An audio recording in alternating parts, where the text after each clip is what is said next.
few old vintage classics here.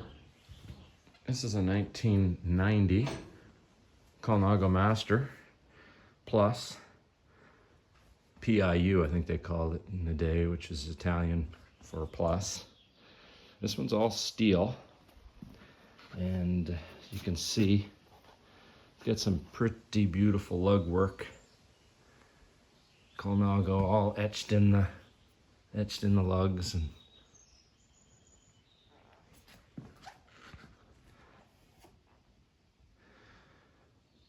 pretty minimalistic bike, down tube shifters.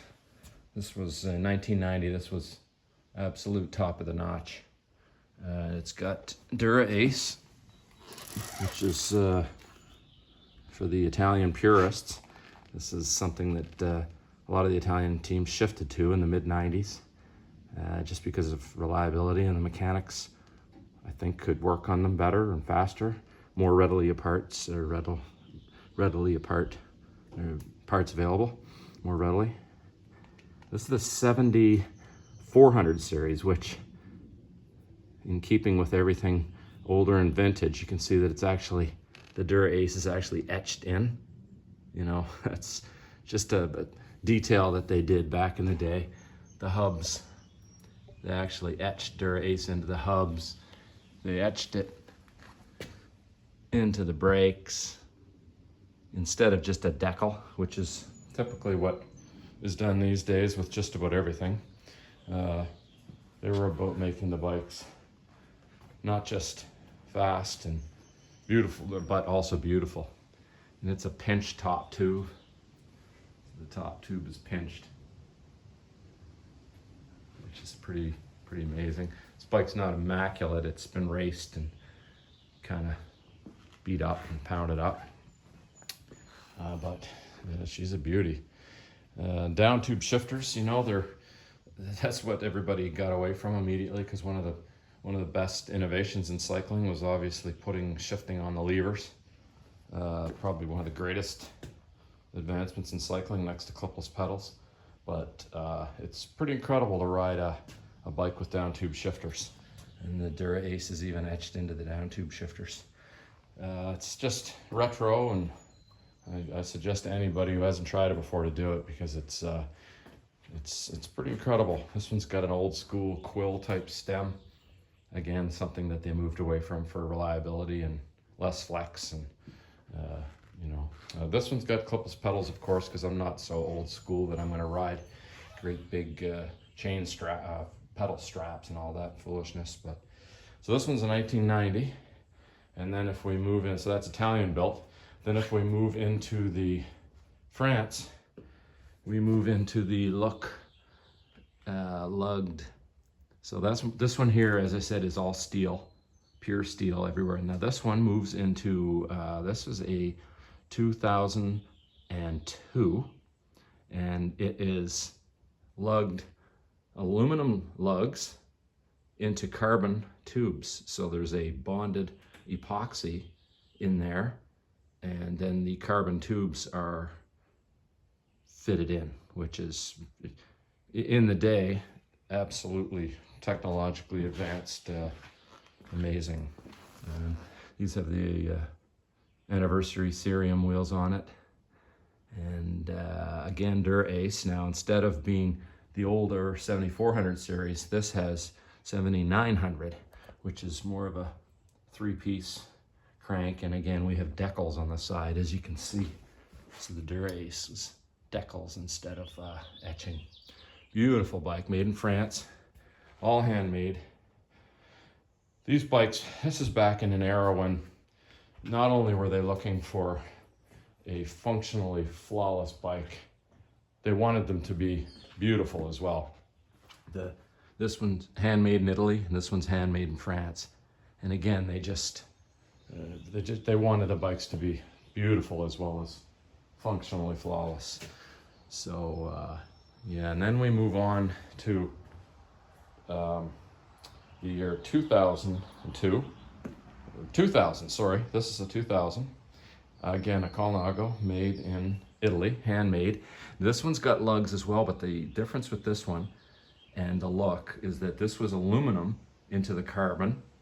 This one is carbon lugs and carbon tubes. This is the Mapei Team Edition, Colnago. Now this one is pretty rare because in 95 to I think 2002, the Mapei team were comprised of just a massive wealth of talent and egos, and they were, at any given time, they could come first, second, and third, which they often did in their respective classes. So it was made for very interesting racing to watch. This one again also has Shimano Dura Ace, and this one is 7600 series Dura Ace. So there's 74 on this Colnago, 7400 series, one of the first iterations of Dura Ace. Then we move into 7600 Dura Ace, and then we move into the 7900 Dura Ace. So this Colnago is pretty rare, as I've said. Now this one has a carbon forks, and the look has carbon forks and steel, obviously, on the Colnago, or the other Colnago, the steel one. Beautiful, beautiful bikes. Still used 450, 500 kilometers a week between these three bikes, and they're beautiful as well as working fantastic. The tubes are tiny on this steel one, which makes for kind of a funny ride because it feels almost delicate underneath you because it's so small. But new bikes these days are getting bigger and fatter and chunkier and, in my opinion, uglier. But back in the day, which is, I mean, not even that long ago, we've got the newest one here is 2002, and that's the look, and just beautiful, beautiful bikes. These ones are all, this one, I shouldn't say all, but this one's a 9-speed Dura Ace, and then a 9-speed Dura Ace on the look, and then we go to an 8-speed. Now a lot of people who don't know a lot of bikes are saying, well, I thought 12 speeds were all the rage back in the 80s and 90s. Well, they kind of were, but what they meant was the rear cog. When you hear someone say 12 speed, that means that there's 6 cogs there and 2 in the front, which is 12. So this one's got 8 in the back, 2 in the front, 16 speed. And then this one has 9 in the back and 2 in the front, obviously. I think 9-speed was the ultimate because I just feel that as they got bigger, 10, 11, 12 speed, now 13 speed, the cogs are getting thinner and thinner and thinner, the chain ring cassettes, and the chain is getting thinner and everything is just wearing out much quicker. Now, if you're a professional, who cares? You just, after a race or two, throw away your chain, and after a race of 4 or 5, throw away your cassette. But for an average Joe riding 400 or 500 kilometers a week, to me, that's just not performance, in my opinion. But anyways, 9-speed is the ultimate. I think it's sturdy, yet it's very light, and it's just the answer, I think. Now, in contrast to the old vintage bicycles, I have sort of the newer, which is the cyclocross. Now this is kind of the difference that we're moving towards. Big, kind of fat. Now this is still an aesthetically beautiful bike, but you can see the difference in the tubes. Now this is a cyclocross bike, but this is the difference that we're moving into. And now this is a 2017.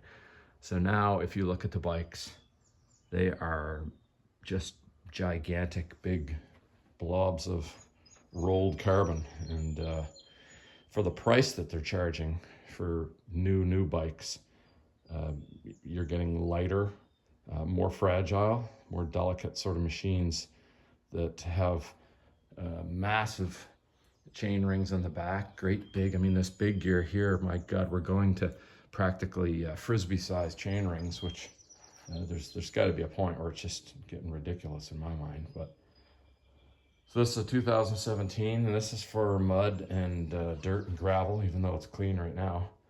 And then when we move back to the the older style bikes. We've got the more slender, sleek tubes. And again, this one has got a pinch top tube as well. It's painted in the team colors, the sponsor. And then this one's got a diamond or square, triangular, sorry. And then this one here, the Gilco, is very, very pinched. They really pinched that top tube, which is again something that Ernesto Colnago said. He said, quote, anybody can make a tube round, but he wanted to make it pinched, which he said in his theory that it was stronger, but mainly just aesthetically beautiful. And they definitely pulled that off.